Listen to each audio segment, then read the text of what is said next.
Welcome back, my friend. Please enjoy the show. Thank you. Robert, affected by a worsening malady, arrives at Most City Airport. He has a very short time limit, and in the darkness of anguish and apprehensiveness of death, his only glimmer of hope lay in the anonymous messages offering him an extension of his lifespan. Although he is not sure of the mysterious figure claiming to be a time merchant, he had no choice but to pursue this lifeline. However, his condition is severe, conspicuous by his violent coughing, making a security guard concerned about him and offering assistance in visiting the hospital. Instead, Robert asked for the address of the villa pictured on his smartphone, which he believed belonged to the time merchant. Amidst the increment in his lifespan, Peng still complains about the progression of the disease. Mr. Lee, still coming to grips with his command to control time, comes up with a brilliant hypothesis in his mind. He orders Peng to bring a very precise microscope and his blood sample. His idea is that by controlling the time of cells, he would be able to potentially cure Peng's leukemia. The sight of blood cells' lifespans popping up under the microscope leaves him baffled by the power he has to manipulate living beings. His precision in controlling the lifespan of individual cells is truly remarkable. By slowing down the time for malignant white blood cells, he would be able to halt the spread of the disease and restore Peng's health. This method would prevent the accumulation of sick cells in both the bone marrow and non-hematopoietic tissues, effectively reverting the disease. At the gate of the villa, Peng noticed Robert standing and perceived him as an intruder, swiftly putting him into a headlock. In a desperate attempt to defend himself, Robert threatened to post compromising photos on the dark web, causing Mr. Lee to realize who he truly is.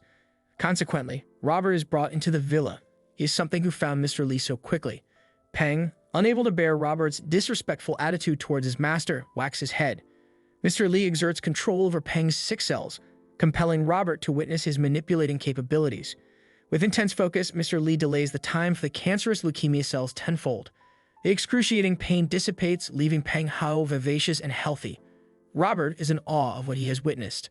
With a newfound sense of appreciation and marvel, healthy Robert eagerly embraces the existence of a time merchant. The old, rude Robert is replaced by a grateful version, even going so far as to refer to Mr. Lee as a god. Despite this change, Peng remains irate, perceiving Robert's vibrant nature as nothing more than monkey-like behavior demanding his submission. Willing to do anything for Mr. Lee, his idol, Robert joins the Eternal Club without any suspicion or discomfort. Lee assigns 3 crucial tasks to Robert. Firstly, to assemble a list of all talents in the world, focusing on those who are weak or have chronically ill parents. Secondly, to classify the rich and elites and sort based on their health, wealth, and age to get potential clients. The third is to maintain the secrecy of messages to clients. Meanwhile, Mr. Wrong perceives a package from Mr. Lee, igniting his readiness to open it without any delay. Inside, he realizes that there is a phone in it offering an invitation to the Eternal Club. His nephew also obtains a manuscript from the same source, summarizing the rules and regulations of the club, along with its membership ranks. The document describes that half of the points required for upgrading to the next level can be bought, while the other half is to be earned through the fulfillment of tasks allocated by the club's chairman. The perks of achieving a higher rank in the club mean having the ability to exchange more time. For instance, at level 1, one could exchange 1 year, while at level 6, a staggering 26 years can be exchanged. An emergency meeting is immediately called, where all the attendees are informed about the invitation to the Eternal Club. The room filled with voices bickering and suggesting caution, urging Mr. Wrong not to be in a rash on such a sensitive matter. However, Mr. Wrong Sr., who has the utmost say, takes charge, declaring his authority and emphasizing that the purpose of the meeting is to make an announcement, not entertain various viewpoints. He is committed not to damage his relationship with Mr. Lee by delaying the offer to enter the club. Fascinated and slightly taken aback, all the meeting attendees delved into the contents of the chat box, which addresses Mr. Lee as a newcomer. The chat reveals the club's authenticity and historical significance, which has so many members already. Some members have even the age of several hundred years, yet they are still in chase of life. Robert, with his knack for attention to detail, fabricated fake chat boxes and member IDs to convince Mr. Lee of the club's rightfulness. He finds this role-playing even more fun than the situation of Green Windsor hacking, showcasing his impressive ability to adopt different characters. Notably, the ID of 02, an individual mentioned in the chat before the Qing and Ming dynasties, is appointed as a guide to Mr. Wrong, revealing that Mr. Wrong is the 129th person to join the club and would need to accomplish the first mission to become an official member and earn a considerable number of points. The legitimacy of the Eternal Club is now ascertained without any questions. The club has always been there for all ages under different names formed by Mr. Lee. This time, the Longevity Club is Eternal Club. The survival of human beings and their future is the aim around which the main 3 goals of the club revolve, from protecting the Earth and developing space technology to the evolution of human anatomy. It is all about getting better habitation for humans and their adapting to various environments. Dominated by the power and expected wealth of older members, Mr. Wrong stops reading the instructions and is impressed by the aura of the club. Deciding not to mess up with those people and maintaining the image of the Wrong family, he is eager to complete the task with full solemnity. Mr. Wrong gets the first task of finding a suitable location in compliance with certain directions for the branch in most city. He replies to accept it and give it his all. Finally, a huge fish on the hook as the first member of the club. Despite Robert's intellect and reassurance, Mr. Lee asks him not to get down his guard as they can't take the risk of the Wrong family to track them down. This is the real manipulating talent of Mr. Lee. Although the task is a piece of cake for the Wrong family, they still give their all to perform their best. The following day, a package full of prints of various locations is received at Time Merchant's villa. Among all the impressive locations, Mr. Lee chooses the location behind an ancient Chinese university with the taste of the combination of both East and West, having a strong academic environment. Mr. Lee, with his reliable staffers, visits the location where Wrong family members are waiting for him. The lifespan of Mr. Wrong pops up as 348 days, for which the Wrong family owes to Mr. Lee. The place is marvelous. Robert chooses a suitable spot for his computer's annoying Peng as always. Peng and Robert are still not on so-called good terms with each other. This time, Mr. Lee is on Robert's side and asks Peng to choose one for his training. On the signal of Mr. Lee, Robert nods and an announcement is made in the chat box for ID 129. Mr. Wrong after the mission, rewarding him with 500 points and 100 bonus points for its efficacy. Having a venue, workers, and customers, it's time for more business. Analyzing the natures and aptitudes of the staffers and assigning the work accordingly is of sheer importance to get the best result, and our protagonist is good at it. Peng Hao has a serious and calm aura with the ability to act and is of ISTJ personality type. ID 001 Peng Hao would be working in the security department, and his need of getting his body more trained would be fulfilled. Robert Tapin Morris, ID 002, is of exceptional intellect and is given the charge of social security and chat box of the club. His personality flaw of always doing the job makes it crucial to give him the time and space he desires. He is an INTP who are logical thinkers working in their field of interest. Knowledge and skill of time and history is what our protagonist feels himself to be equipped with, so he chooses books. As the chief of the club, his role is impeccable. Using the perspective of viewing the whole history of humans and trying to imagine how the future plays out is the working style that Mr. Lee wants, but he is humbled soon by the complexity of the books, making him realize how hard he has to work.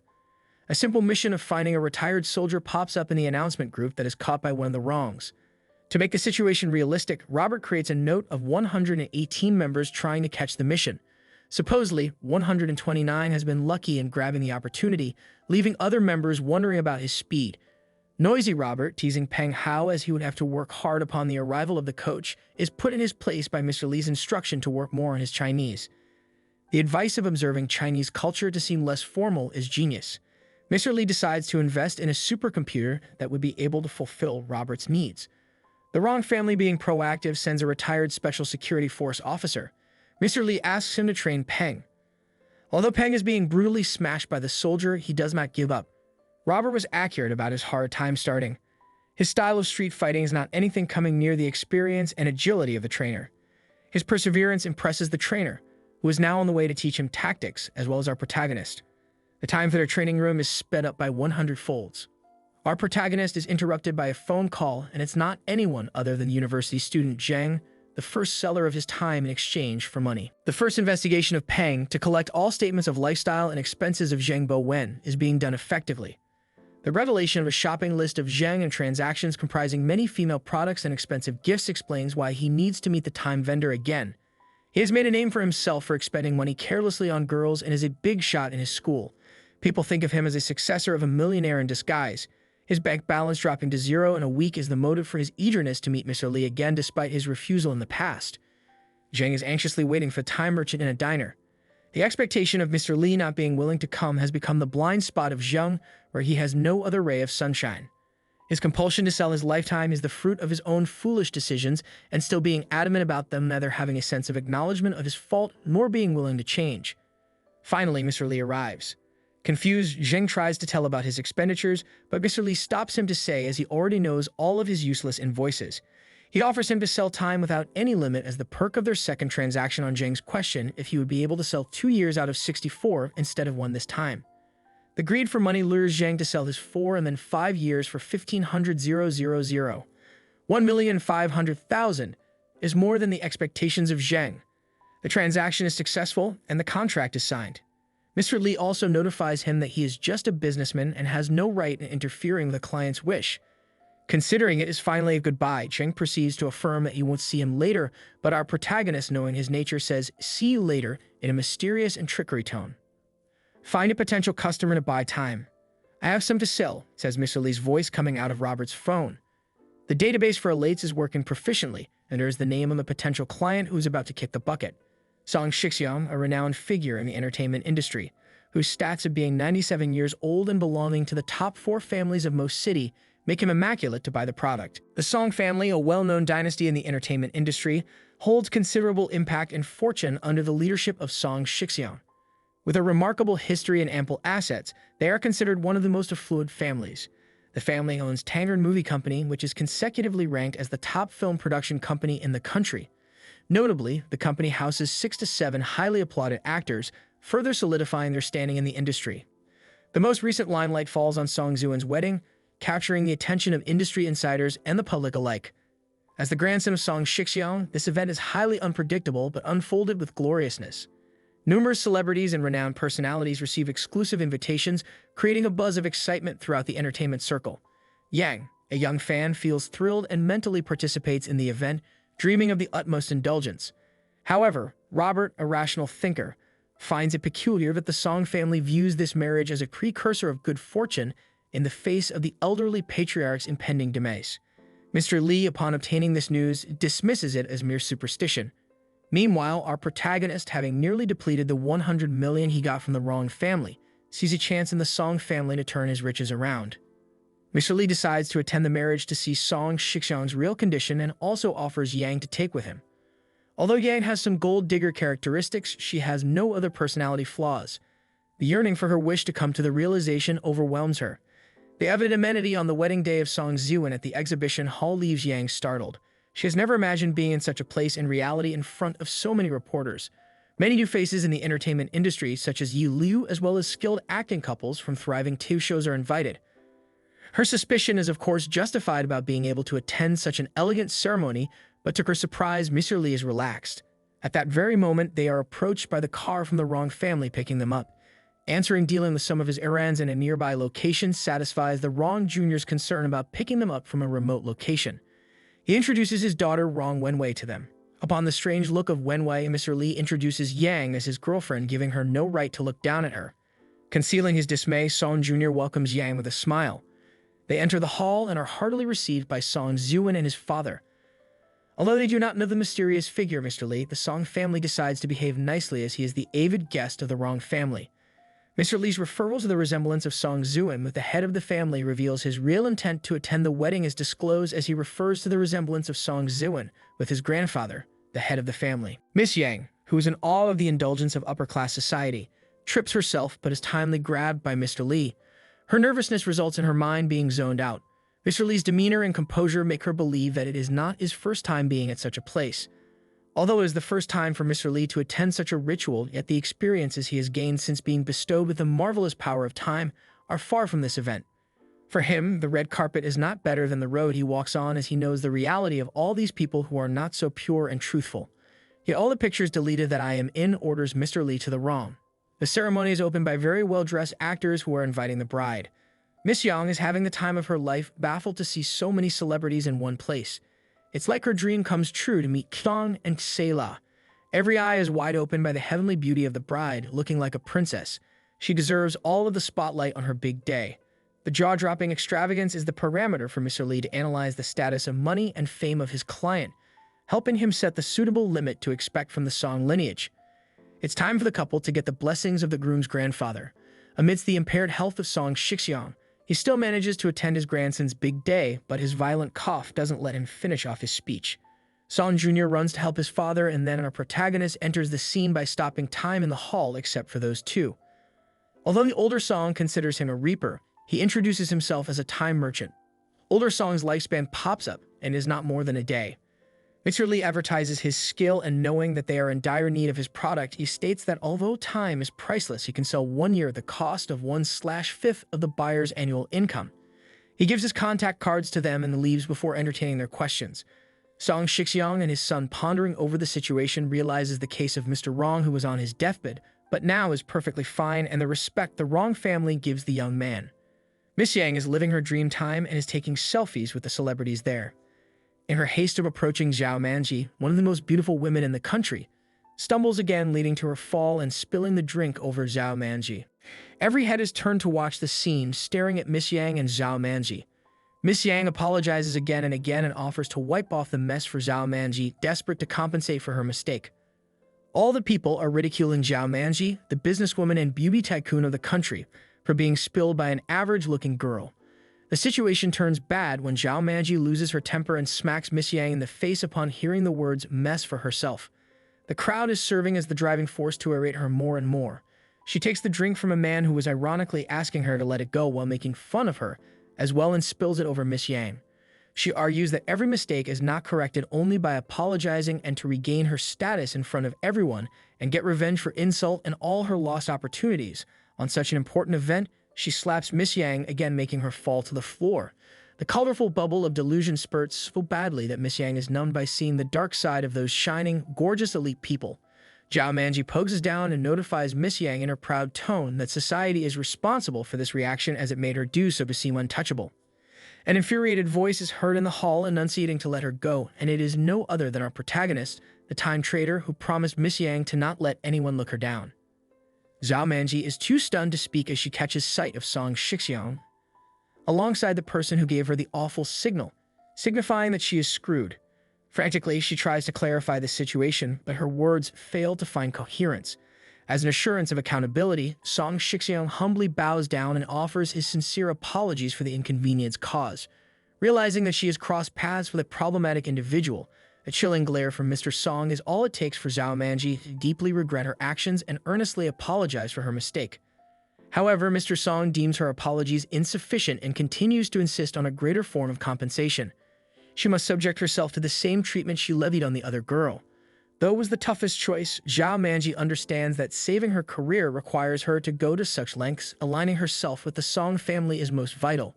Just as the tension reaches its peak, Song Jr. interrupts, reminding his father of the significance of the day and suggesting that Zhao Manji be released. Despite this, Mr. Song refers the final decision to Mr. Lee, leaving Zhao Manji's fate hanging in the balance. All the attendees in the hall are staring at the two in utter perplexity. After the conflict with Zhao Manji on the wedding day of Song Zuan, Mr. Lee can't help but feel contempt for the world of showbiz on its double face. As he stoops down toward her, he cannot resist complimenting her on her appearance on screen is far better than the reality, as it does not show her attitude and ego. As they make their way back home in the taxi, Mr. Lee tries to make Miss Yang understand the reality of elite society. He explains that while celebrities may seem tempting with their alluring lifestyles, they are often mere puppets in the hands of influential and wealthy people. These individuals have the power to exploit and bend the law to suit their interests, using celebrities as objects to maintain their power and influence. All that is not gold. Mr. Lee emphasizes that the money earned by these elites and celebrities is not clean. The actions and choices of these stars of the entertainment industry require sacrificing their pride and core values. They become prisoners of their masters, constantly seeking validation from others and willing to stoop to any level to maintain their stardom.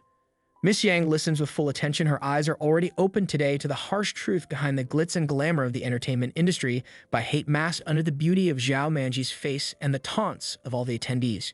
She realizes that her envy of these celebrities is nothing but a delusion. The taxi arrives at their mansion and they see a lady. Miss Yang tells about Mrs. Yu puking upon getting sight of her, carrying heavy boxes in their neighborhood. She is from a renowned scholar family who has been in an arranged marriage lately. Because of a weird malady, her husband has a very limited lifespan. She gets to know about the ailment after their marriage, as she has never seen him before. She has just moved in as their neighbor. Mr. Lee asks Yang to go inside while he is going to help Miss Yu. Conversation with her reveals that rumors about her husband's disease are accurate. Moving her aside from the topic of his job, Mr. Lee sees the long lifespan of Miss Yu as 50 years and 103 days that she would have to spend as a widow. Miss Yu offers him tea, but the coughing sound coming from inside the villa makes Mr. Lee not accept the invitation. Miss Yu feels embarrassed by the sound. As he leaves, his phone rings, and the respectful voice of Yoro apologizes for not knowing him and so being unable to treat him as per his status. These families are proactive, and their response is even faster than his expectations, making their eagerness to live evident. He says that he is to represent his father, Song Shixiang, in this conversation. Another interaction with Miss Ju on the following day is when Mr. Lee is about to leave for his club to meet the Song family. Interesting nature of Mr. Lee as he leaves on a bicycle and compliments Miss Ju amuses her. Song Shixiang has reached the address of the Eternal Club, which the wrong family has given. The information they got from the wrong family has left an impact on their minds. Peng Ha receives the clients and guides them inside, but the bodyguard is not allowed to enter as he does not compromise on rules. The strength that he gained by training hard with the coach has astonished the Song family's bodyguard. By looking at the building, Yoru thinks about the power of Mr. Lee while Peng Hao asks him not to be under any suspicion about the power of his sir. Standing in front of the window, Mr. Lee confidently asks if they are set to pay according to the direction, symbolizing his control over time and the transaction they are about to make. As he hands off the contract for their acceptance, he appears to be walking on the ocean of time, looking down the world below. This sight astonishes Mr. Song and leaves him perplexed as to what kind of person Mr. Lee is. The sight of time in the club is astounding. A warning is given that once the agreement is signed, there is no turning back. The trade, involving the exchange of lifespan for wealth, is irreversible. This adds pressure and a sense of finality to the condition. Yoru presents an envelope to Mr. Lee containing the details of their family's earnings. It is revealed that 1/5 of their annual income amounts to a staggering 220 million after dividing all the shares, and their total yearly earnings are a tremendous 1.2 billion.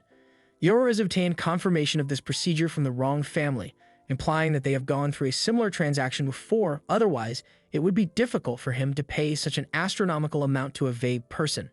This reassures Yoru that the procedure is legitimate as the amount involved is considerable. Lastly, the lifespan of Song Shixiang, Yoru's father, is 97 years with only 4 hours remaining. The mention of an array of light emitting from the old man suggests that the procedure to exchange the lifespan has begun. Yoru runs towards his father as he falls on his back after the trade.